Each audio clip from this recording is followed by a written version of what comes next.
My name is Johnny Reed. I am 67 years old, and I need to tell you something that took me 40 years to understand. Silence is not the same as surrender. Sometimes silence is the most powerful thing you have. And sometimes the person who has been quiet the longest is the one who has been paying the most attention. This is that story. My brother Jason stood at the head of the table at our father's wake and held up a folded piece of paper and said, "Dad wrote me a letter before he passed. I want to share part of it with you." The room was quiet. There were 31 people in my father's living room in Montpelier, Vermont, people who had known Walter Reed for 60, 70, 80 years in some cases, people who had worked with him and farmed near him and worshipped beside him and who had come on a cold Tuesday in November to say goodbye. Jason unfolded the letter. He read 3 paragraphs. His voice was steady and warm, and he had always been good in front of a room, always known how to hold attention, always understood that the person who controls the narrative controls the memory. The letter described, in our father's handwriting, how much Jason's visits had meant to him in his final years, how Jason had driven up from Boston every month without fail, how Jason had sat with him through the difficult nights after the diagnosis, how grateful he was for a son who had showed up when it mattered. When Jason finished reading, he folded the letter and put it in his breast pocket and looked around the room with the expression of a man receiving something he has always believed he deserved. Several people nodded. One of my father's oldest friends said, "Walter always said Jason was devoted." I sat in the chair by the window where I had sat for every significant family occasion in this room for 40 years, and I said nothing. I said nothing because 3 weeks earlier, on a Thursday afternoon in October, my father had pressed an envelope into my hand during what turned out to be his last good day and said, "This is for you, Johnny. Read it when you need to." I had read it that evening. I had read it 4 more times since. Jason had read his letter to 31 people at a wake. My father had given me mine in private, which told me everything I needed to know about the difference between the 2 letters and the 2 sons they were written to. This is the story of what happens when a brother mistakes 40 years of silence for 40 years of not knowing. My name is Johnny Reed. I am 67 years old. I was born in Montpelier, Vermont, the second son of Walter and Louise Reed, who had farmed 40 acres in the hills east of town and who had raised 2 sons in the particular way of Vermont farming families, which is to say with limited words and considerable expectation and the understanding that the work in front of you is more important than the feelings about it. My father, Walter, was a quiet man who expressed love through presence rather than declaration. He showed up. He fixed things. He drove his boys to school when the roads were bad, and he sat in the bleachers at their games without cheering in the loud way of some fathers because he was not a loud man, but because he believed that sitting in the bleachers was itself the statement, and that the statement did not require amplification. He came home every evening and ate dinner with his family, and he did these things for 30 years without commentary, because in his understanding commentary was not required. The doing was the statement. My mother, Louise, was the one who used words. She was warm and specific, and she knew exactly what each of her sons needed to hear and when they needed to hear it, and she provided it with the generosity of someone who has an abundance of the thing she is giving. She was the interpreter between my father's silence and the world's need for language, the person who translated what Walter meant into what the boys could understand and receive. She passed when I was 31 and Jason was 34, and the loss of her changed the family in ways that took years to fully understand. Without her translation, my father became harder to read, not because he had changed, but because the intermediary was gone, and we had to learn his language directly. After Louise passed, my father became quieter. Not depressed, exactly. More interior. He continued the farm work for several more years before his knees made it impossible, and he sold the land and moved into the house in Montpelier where my parents had lived during the winters when the farm demanded less. He lived there alone for 14 years, managing his own affairs with the stubborn competence of a man who has never asked for help and who does not intend to start. I lived 12 minutes from that house for 35 years. I was the postmaster of the Blas, Montpelier Central Post Office, a position I had held since 1989 when I was hired as a carrier and worked my way through every role the office offered until I ran it. I retired 4 years ago. The post office was the center of the community in ways that people who have not worked in a small city's central mail facility do not fully appreciate. Every piece of communication that mattered passed through our hands. Births and deaths and legal documents and love letters and the particular volume of Christmas cards that tells you something real about a community's connections and absences. I handled all of it for 35 years with the care that the work deserved. What the work gave me, beyond the specific skills of running a mail facility, was an understanding of what written words carry and what they are for. A letter is a deliberate act. You choose to put something in writing, and you choose what you put there, and you choose who receives it.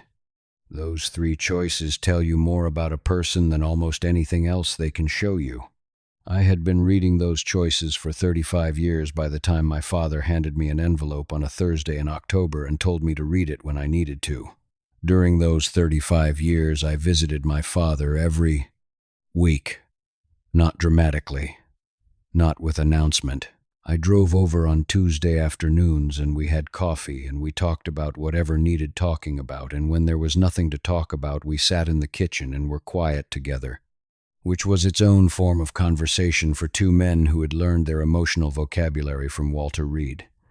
I did not tell people about these visits. There was nothing to tell. They were simply what I did. Jason lives in Boston. He has lived in Boston for 38 years, since he moved there for a graduate program in finance, and found the city suited him in ways Vermont never had. He is 69 years old, and he has, throughout his adult life, maintained the particular relationship with Montpelier that people maintain with places they have left but not let go of, returning for holidays and significant occasions and presenting himself on those occasions with the warmth of someone who has been missed. He visited my father approximately every 6 weeks in the years before the diagnosis. After the diagnosis, which came 14 months before my father's death, he visited monthly. He drove up from Boston on a Saturday morning and stayed through Sunday and drove back Sunday evening. He documented these visits on social media in ways that I did not, posting photographs of himself and my father with captions that described their conversations and the quality of their time together and the depth of the bond between a devoted son and his aging father. I did not post anything. I was there on Tuesdays. I did not need an audience for Tuesdays. I want to tell you about the 40 years because they are the context for everything that follows, and because the 40 years are the part of this story that I have never fully told anyone. Not because I was ashamed of them, but because they did not require telling. They simply were. When Jason left Vermont for Boston, he left with the particular conviction of someone who has decided that the place they grew up is a starting point rather than a destination. He was not wrong about this for himself. Boston suited him. His career in financial consulting suited him. The life he built there was genuinely the right life for him, and I have never begrudged him that.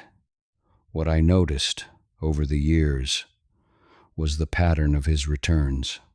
Jason came back to Montpelier for the occasions that had an audience. Thanksgiving with the full family gathered.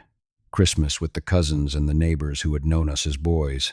Our father's significant birthdays, the 70th and the 75th and the 80th. Events that were photographed and that produced the particular warmth of a son who is driven 4 hours to be present for something important.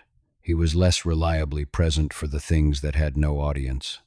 He was not there on the Tuesday in 2009 when my father fell on the ice coming in from the woodpile and sat on the kitchen floor for an hour before he was willing to admit he needed help, and I drove over and helped him up, and we never mentioned it again.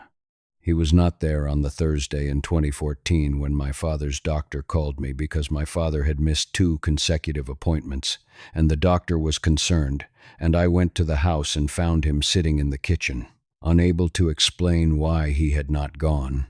He was not there on the many ordinary Tuesdays when my father needed someone to drive him to the pharmacy or sit with him while the furnace was serviced or simply be present in a way that required nothing special from either of us. I was there every Tuesday without announcement. I did not resent Jason for this. I want to be clear about that. He had a life in Boston that made weekly visits to Vermont impossible, and I had a life in Montpelier that made them easy, and I did what was easy for me to do. That is not virtue.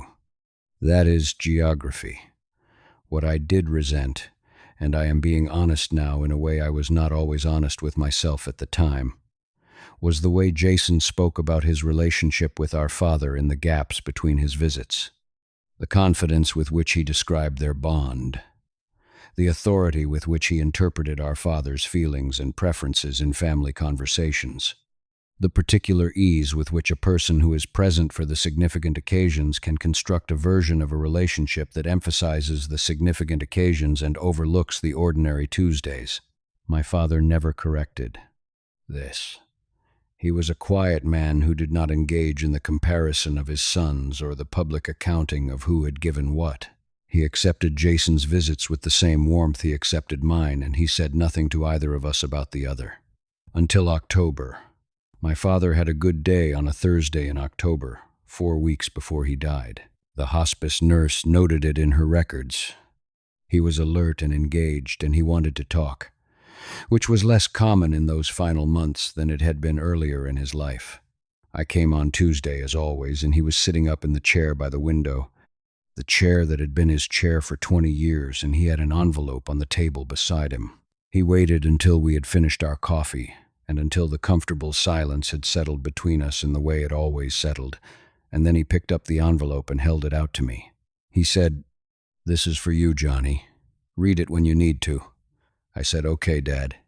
He said, "Not now, when you need to." I put the envelope in my jacket pocket. We sat for another hour. He was tired by then, and I helped him back to bed, and I drove home. I read the letter that evening at the kitchen table. It was 4 pages in my father's handwriting, which had become smaller and less steady in the last year, but which was still unmistakably his. The particular forward slant of a man who had learned to write before ballpoint pens made pressure unnecessary. He began by saying he had always found it difficult to say the things he felt, and that he was writing this because writing was easier than saying, and because there were things he needed me to know before he could not tell me anymore. He said he knew about the Tuesdays. He had always known about the Tuesdays.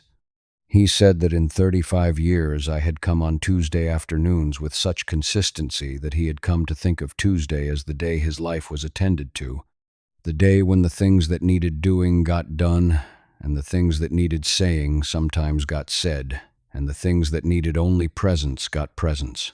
He said he knew I had never spoken about the Tuesdays to anyone. He said this was like me, and he was grateful for it, and also that it had been unnecessary because he had seen everything and forgotten nothing. Then he wrote about Jason. He wrote carefully and without bitterness, which was his way.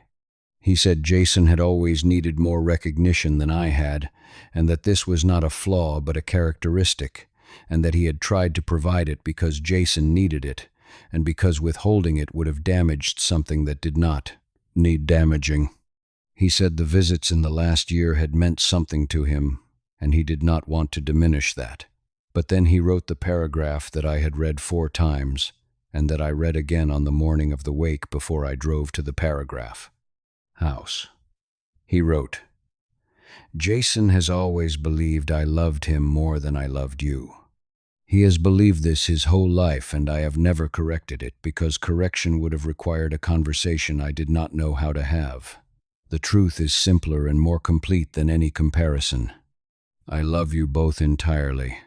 But if I am honest about the specific quality of what I feel when I think about each of you, what I feel about Jason is pride in what he has made of himself far from where he started. What I feel about you is something older and quieter and without a name I know. It is what I feel when I look out at a field that has been properly tended for a long time. Not dramatic, not loud. Completely itself. I folded the letter and put it back in the envelope. I drove to the wake. I sat in the chair by the window. Jason read his letter to 31 people. I said nothing. In the Dodd. Weeks following the wake, Jason moved through the process of our father's passing with the efficient organization of someone who is good at managing significant events. He handled the estate administration with the competence his professional background produced. He was decisive and clear, and he kept me informed of each step without consulting me on any of them, which I understood as his assumption that decision-making authority had passed naturally to him as the elder son who lived further away, and who, therefore, in his accounting, had made more sacrifice to be present. I allowed this. I was not in a position to dispute specific decisions, and I did not want to. The estate was straightforward, and Jason handled it correctly. What I noticed was the ease with which he occupied the role of primary decision-maker, the way it fit him without any apparent awareness that it might not automatically be his to occupy. He had been presenting himself as the central figure in our father's final years, and the ease of occupying the executor role was the continuation of that presentation by other means. I said nothing. I was grieving my father in the quiet way that was available to me, and I did not have the energy or the inclination to dispute the architecture of someone else's self-perception while I was doing it. Jason called me 6 weeks after the funeral. He was warm and brotherly in the way he was warm on significant occasions. He said, "Johnny, I've been thinking about Dad's things. The furniture, the personal items. I'd like to come up and go through it with you." I said that would be fine. He said, "There's also the matter of Dad's papers, his correspondence, his records. I'd like to make sure we preserve anything significant." I said, "Of course." He said, "Did Dad leave you anything? A letter or anything personal?" I said. He gave me an envelope. A brief pause. He said, "What was in it?" I said, "A letter." He said, "What did it say?"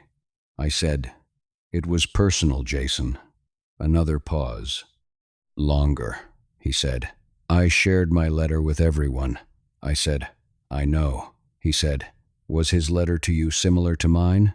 I said, "No." He said, "What did it say, Johnny?" I said, "It said what it said.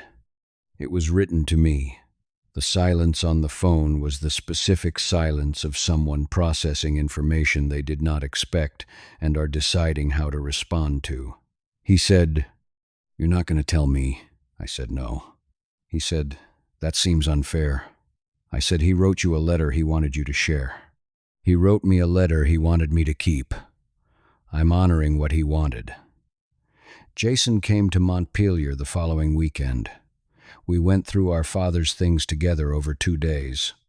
It was not unpleasant. We were both in our grief, and grief has a way of making the petty things smaller than they usually are. On the second evening, after dinner, Jason said, "I want to talk about what Dad wrote you." I said, "I know you do." He said, "He and I were close, Johnny. I think I have a right to know what he said about us." I looked at my brother across our father's kitchen table. I said, "Jason, you drove up from Boston once a month for the last 14 months. You sat with him on Saturdays and Sundays, and you were present for everything that happened on Saturdays and Sundays. I came on Tuesdays for 35 years. Tuesday was the day the furnace got serviced and the prescriptions got filled and the doctor's appointments got made and the kitchen floor got mopped after Dad fell on the ice. I was there every Tuesday for 35 years, and I did not post about it, and I did not tell anyone, and I did not present it as evidence of devotion because it was not evidence. It was just Tuesday." Jason said nothing. I said, "You read your letter to 31 people. You used it to tell a story about yourself. Dad knew you would do that. He wrote you a letter that could be read to 31 people. He wrote me a letter that was meant for one." Jason said, "What does that mean?" I said, "It means he knew us both, completely." I did not show Jason the letter. I have thought about this decision many times in the months since, and I have returned each time to the same place. My father did not want Jason to read that letter. He had had 69 years to tell Jason the things that letter contained, and he had chosen instead to write them to me in private on his last Good Thursday in October. That choice was intentional. and I was not going to override it. What I did, 3 months after the funeral, was write Jason a letter of my own. I wrote it at the kitchen table in the evening, by hand. I did not quote my father's letter. I did not describe its contents. What I wrote was a description of the Tuesdays, not as a reproach but as a record. 35 years of Tuesday afternoons in our father's kitchen. I described the Tuesday he fell on the ice, the Thursday the doctor called, the many afternoons we had sat in silence with our coffee, and the particular quality of that silence, which was not empty but full in the way that things are full when two people who do not need to perform for each other can simply be in the same room. I told Jason that I was not writing to compete with him or to diminish what he had given our father in the last 14 months. I was writing because I thought he deserved to know that the story he had been telling himself about their relationship was not the complete story, that there were Tuesdays, that the Tuesdays had mattered, that our father had noticed every single one of them. I ended the letter with one sentence. I wrote, "He loved us both entirely, Jason, but he knew us differently. And knowing is not the same as loving more." I addressed the envelope carefully. I used the good stationery, the cream-colored paper that my mother had kept in the desk drawer for correspondence she considered important. I sealed it and stamped it and carried it to the post office on a Thursday morning, the same office where I had worked for 35 years, where I had handled every letter that passed through this community, where I had learned what a written word can carry when it is sent to the right person at the right time and with the right intention. I handed it to my colleague Sandra at the front counter. She looked at the address and looked at me. She said, "Sending something to your brother?" I said, "Yes." She said, "Everything okay?" I said, "I think it will be." She put it in the outgoing tray. I drove home. I sat at my father's kitchen table, which I had brought to my house after the estate was settled because it was the table where we had drunk coffee on Tuesdays and I was not ready to let it go to someone who did not know what it was. And I had another cup of coffee and looked out the window at the November light. Jason called me 2 weeks after the letter arrived. He was quiet in the way he had not been quiet in 69 years of being my older brother. He said, "I didn't know about the Tuesdays." I said, "I know." He said, "Why didn't you ever say anything?" I said, "There was nothing to say, it was just Tuesday." He said, "The letter you wrote me." I said, "Yes." He said, "Did Dad write that to you?" "What you said at the end?" I said, "He said something like it, in his own words." He said, "He knew." I said, "He always knew, Jason. He was a quiet man. Quiet men notice more than people think." Jason came to Montpelier the following month. We had dinner at our father's kitchen table. We talked about our mother, and about the farm, and about the particular way Walter Reed had moved through the world, without announcement, without drama, attending to what was in front of him with complete and unhurried competence. We talked about the Tuesdays. Jason said, "I want to come on Tuesdays sometimes." "If that's all right," I said. "There's nothing left to come for, Jason. Dad's gone." He said, "I know. I mean to see you." I looked at my brother across the table. I said, "Yes, that's all right. I am 67 years old. I spent 35 years handling other people's correspondence and understanding through that work that the things people write to each other and the things people say in public are often very different things, and that the difference between them tells you something true about who those people are and what they actually value. My father wrote Jason a letter to be shared. He wrote me a letter to be kept. This was not a judgment on Jason. It was an accurate description of what each of us would do with a letter from our father. Jason would share it, because sharing was how he processed love and loss and meaning. I would keep it because keeping was how I processed those same things. My father knew both of his sons well enough to give each of them exactly what they needed in exactly the form they needed it. Jason believed for 40 years that our father loved him more. He believed this because my father was generous with Jason's need for recognition in ways he did not need to be with me. I did not need recognition. I needed presence, and my father gave me that every Tuesday in the form of coffee and silence and the particular companionship of a man who did not say much but who was always there. Neither of us was wrong about what we received. We were each reading accurately the portion of our father that was directed at us. What Jason missed was the portion directed at me, which was quieter and less visible and no less real. The letter is in the drawer of my desk at home. I have not reread it since the morning of the wake. I do not need to reread it. I know what it says. I have known what it says my whole life. My father simply found the words for it in October, when he still had the time. Jason comes to Montpelier on Tuesdays now. Not every Tuesday. Some Tuesdays, maybe once a month, sometimes twice. He drives up from Boston in the morning, 4 hours on roads he did not know as well as I did until recently, and we have coffee at the kitchen table. Our father's kitchen table that I carried from the house and that sits now in my kitchen because that is where it belonged. We talk or we don't talk. On the Tuesdays when we talk, it is about our parents and about the farm and about the particular way Walter Reed had moved through the world and what it meant to have been raised by him. On the Tuesdays when we don't talk, we sit with the coffee and the particular quality of a Vermont morning and let the silence be what the silence is. He does not post about the Tuesdays. That is how I know they are. Real. The things that are real do not need an audience. My father knew this.